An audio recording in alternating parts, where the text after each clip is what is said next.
I'm going to talk about using factoring and the quadratic formula to solve trigonometric equations.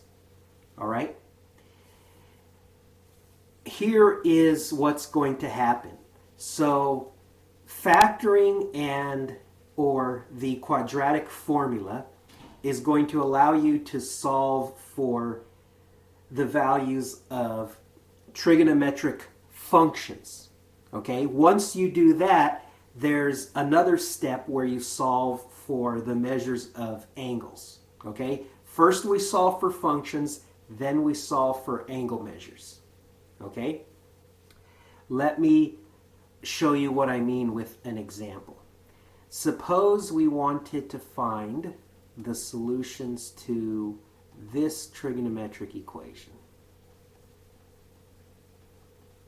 All right? And suppose that we wanted solutions with respect to values greater than or equal to 0 radians and less than 2 pi radians. Okay? So the first thing we're going to do is to solve for the sine of theta. All right? So let's multiply every term by the sine of theta.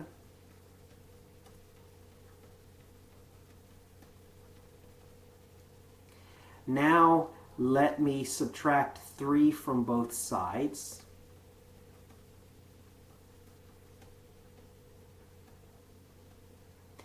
All right, now let me factor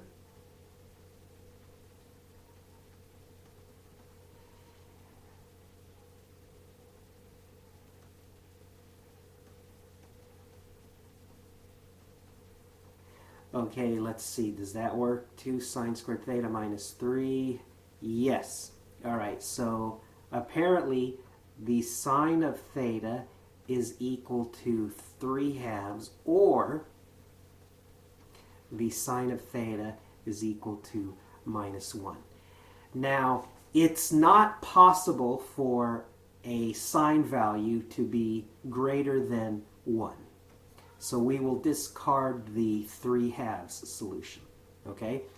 So what values in the interval that we're interested in what angle measures in the interval have sine values, have a sine value of -1? So that would be 3 pi over 2. And so that is our only answer. 3 pi over 2 radians. Okay? Now let me repeat. You first solve for a trig function. In this case, we solved for the value of the sine function. Then we solve for the angle. Okay? When we're solving for the sine function, we're just using our algebra skills. Now, if it helps, you can, when you're in the algebra phase, you could replace the trig function with a variable that you're familiar with from algebra. For example, the original equation, I could have written a corresponding equation, 2x minus 1 equals 3 over x, right? Where x is equal to sine theta. Now I can focus on solving for x. Okay, then once I know what x is equal to, the set of values, then I can switch gears and replace x with sine theta and solve for theta. Okay? If that helps, okay, if you get confused factoring quadratic equations with trig functions, maybe that is a good idea for you. Okay? Whatever helps you to be effective. Let me do another example. What about solving 4 sine squared theta minus 1 equals 0 with respect to angles, let's see, greater than or equal to 0 degrees and less than 360 degrees. Now, I would like you to try to solve this using what I said, okay, about solving for the trig function and solving for angles, okay? So why don't you take a shot at solving this now, if you like. Okay, so I'll go ahead and solve it now as well. So adding 1 to both sides of the equation, dividing both sides now of the equation by 4, I get sine squared theta equals 1/4. So the sine of theta is equal to 1/2, or the sine of theta is equal to minus 1/2. So let's see what values are in the necessary range have a sine of 1/2. So 30 degrees is one solution. Also 180 degrees minus 30 degrees, so 150 degrees. And then as far as a sine value of minus 1/2, that would be 210 degrees and 330 degrees. Okay?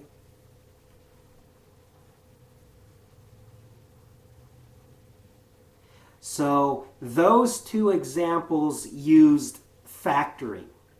Now let me show you an example that uses the quadratic formula. Suppose you wanted to solve this trigonometric equation. 2 cosine squared theta minus 4 cosine of theta plus 1 equals 0. And let's find solutions with respect to values greater than or equal to 0 degrees and less than 360 degrees. Now, this trigonometric equation is a quadratic equation. It can't be factored, so we'll have to use the quadratic formula. So let's go ahead and do that. We use the quadratic formula. So the cosine of theta is equal to negative b plus or minus the square root of b squared minus 4 times a times c all over 2 times a. So I'm referring to the coefficient of the cosine squared theta term as a. The coefficient of the cosine theta term is b. And the third term on the left side, the 1, the number as c. All right, so that's the quadratic formula. So the denominator simplifies to 4, so I can eliminate the denominator by dividing all the terms of the numerator by 4. So the 4 in the numerator turns into a 1, and I can, instead of dividing the radical term by 4, I can divide it by the square root of 16. That's equivalent to dividing the argument of the square root by all the terms of the argument by 16. So the 16 turns into a 1. The 4 times 2 times 1 term, if I divide that by 16, I get 8 divided by 16. That's a half. All right, so let me write down what I have so far. 1 plus or minus the square root of 1 minus a half, or 1/2. So therefore, the cosine of theta is either equal to 1 plus, and let me write it as 1 over root 2, or the cosine of theta is equal to 1 minus 1 over root 2. It's not possible to have a cosine value greater than 1, so we can discard the 1 plus 1 over root 2. The other equation in the cosine of theta, that one is not associated with any special angle, so we'll have to use the arc cosine function. So theta is equal to the arc cosine of 1 minus, and let me write 1 over root 2 as root 2 over 2. Okay? The range of the arc cosine function is with respect to values between 0 degrees and 180 degrees. So there's no danger that that's going to be outside of our desired interval. All right? So that's one value, but that's not the only value.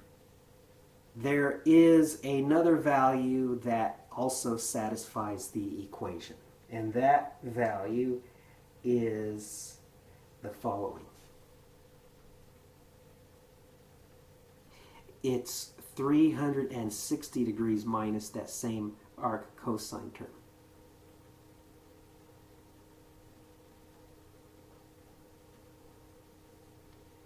All right, so there are our two solutions. All right, that's how it's done. Okay? Now, I would like you to try your hand at solving a quadratic trigonometric equation that can't be factored. So, please try to solve this trigonometric equation.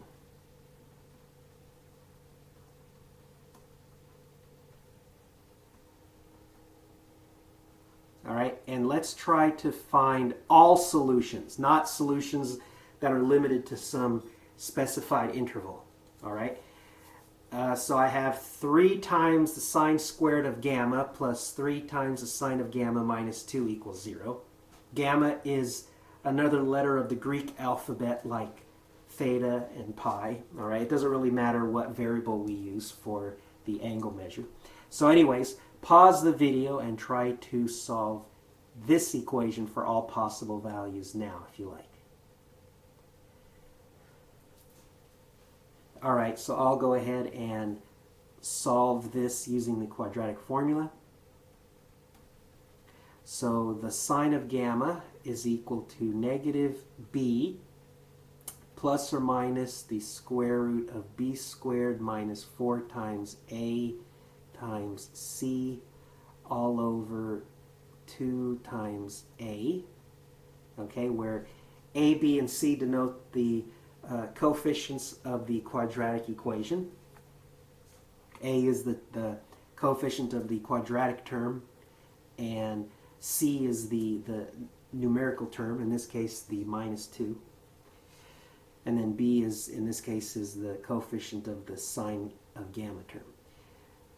So this is equal to, let me separate it into 2 fractions. So minus 3 divided by the denominator. The denominator is 6, so that's minus a half, plus or minus, and the again, the denominator is 6, so plus or minus 1/6 times the square root of, and let's see, in the argument to the square root, I have 9 plus 24, which is 33.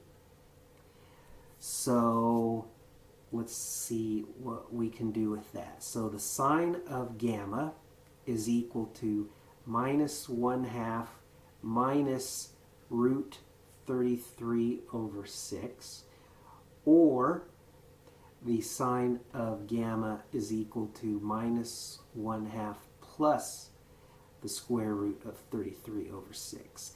Now, you can confirm this with a calculator, what I'm about to say, but even without a calculator, you know that the square root of 25 is 5. So the square root of 33 is going to be greater than 5.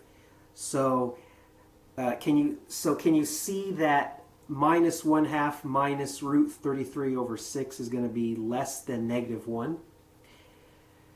It's not possible for a sine value to be less than negative 1, so we can discard that equation, and all we have is the other one. So that is not associated with a special angle. So let's use the arc sine. So gamma is equal to the arc sine of, and let me reverse the order, the square root of 33 over 6 minus a half. And we want all possible values, so let's give our solutions in radians. So this plus 2 pi n, where n is any integer, okay? But that is not the only set of solutions. There's also this other one. Or gamma is equal to pi minus the same arc sine term.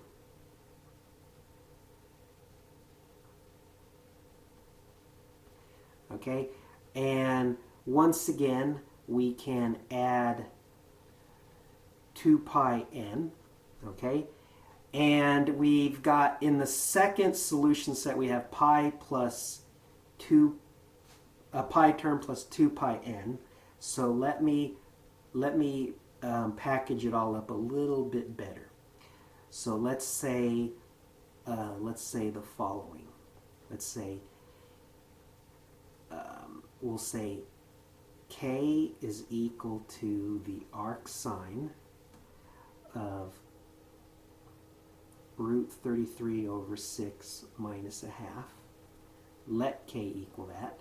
K equal arc sine root 33 over 6 minus a half. Okay, so then gamma is equal to k plus 2 pi n, or gamma is equal to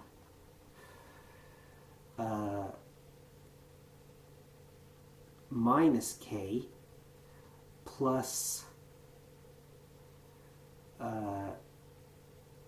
pi times 2n plus 1. All right, that's about as clean as I could make it.